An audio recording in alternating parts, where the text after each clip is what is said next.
Assalamualaikum warahmatullahi wabarakatuh. Ananda sekalian yang saya banggakan, pada video pembelajaran kali ini kita akan mempelajari tentang beriman kepada hari akhir atau hari kiamat. Apa itu hari akhir? Hari akhir menurut bahasa artinya hari penghabisan, sebagaimana yang dijelaskan dalam Quran surah Al-Baqarah ayat 177. Juga disebut hari pembalasan, sebagaimana dalam surat Al-Fatihah Maliki Yaumiddin. Adapun menurut istilah, hari akhir atau hari kiamat adalah hari mulai hancurnya alam semesta berikut isinya dan berakhirnya kehidupan semua makhluk Allah Subhanahu wa Ta'ala. Adapun yang menjadi dasar hukum atau dalil nakli tentang beriman kepada hari akhir, sebagaimana Allah jelaskan dalam Quran surah Al-Hajj ayat 7, A'udzu billahi minasyaitonir rajim wa anna as-sa'ata atiyatul la raiba fiha wa anna Allaha yab'atsu man fil qubur. Dan sesungguhnya hari kiamat itu pastilah datang, tak ada keraguan padanya, dan bahwasannya Allah membangkitkan semua orang di dalam kubur. Kata kunci dari ayat ini, wa anna sa'ata atiyatun. Sesungguhnya hari kiamat itu pastilah datang. Pembagian hari akhir. Para ulama membagi hari akhir atau hari kiamat menjadi dua bagian. Pertama, ada yang disebut kiamat sugro atau kiamat kecil, yaitu peristiwa datangnya kematian bagi semua makhluk termasuk manusia yang bersifat lokal dan individu. Kemudian yang kedua ada kiamat kubro atau kiamat besar. Artinya peristiwa berakhirnya seluruh kehidupan makhluk dan hancur leburnya alam semesta secara total dan serentak. Peristiwa-peristiwa sesudah kematian.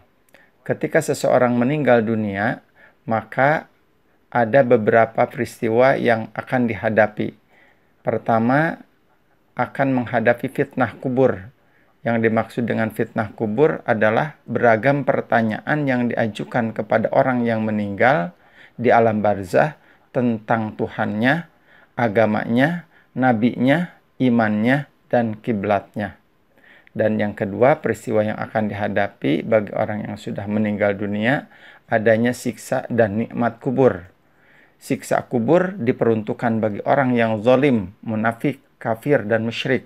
Sedangkan nikmat kubur akan diperuntukkan bagi orang yang baik amal ibadahnya ketika di dunia.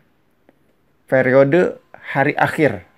Setelah alam semesta hancur secara total dan kehidupan semua makhluk Allah Subhanahu wa Ta'ala berakhir, maka mulailah manusia menjalani tahapan kehidupan baru dan proses menuju alam baqo atau alam yang kekal. Di antara tahapan-tahapan tersebut adalah pertama, yaumul ba'ats. Kedua, yaumul hasyr. Ketiga, penyerahan buku catatan amal. Keempat, yaumul hisab dan mizan. Kelima, sirat. Keenam, yaumul jaza atau hari pembalasan. Ketujuh, surga. Dan yang kedelapan adalah neraka. Yang dimaksud dengan hari kebangkitan adalah proses dibangkitkannya seluruh makhluk dari alam kubur atau alam barzah. Kemudian yang disebut dengan yaumul hasyr, yaitu hari berkumpulnya manusia setelah dibangkitkan dari kuburnya masing-masing. Sedangkan buku catatan yang dimaksud adalah kitab perjalanan hidup yang sudah dicatat oleh malaikat Raqib dan Atid, yang pada waktu itu akan diserahkan kepada kita sebagai bukti amaliyah kita selama ada di dunia. Yaumul hisab dan mizan artinya hari perhitungan dan hari penimbangan amal perbuatan kita selama di dunia. Kemudian as-sirat. As-sirat yaitu jembatan yang terbentang di atas neraka menuju surga.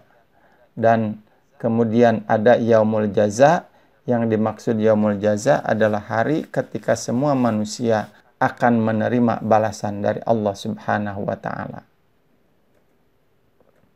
Dan yang terakhir, adanya surga dan adanya neraka.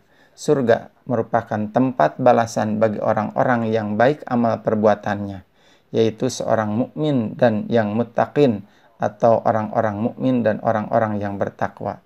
Kemudian neraka dikhususkan atau tempat balasan bagi orang-orang yang jelek amal perbuatannya, dalam artian selalu kufur terhadap Allah Subhanahu wa taala. Hikmah beriman kepada hari akhir.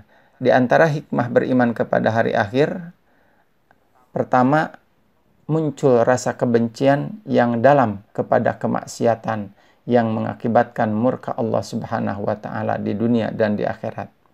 Yang kedua, menyejukkan dan menggembirakan hati orang-orang mukmin.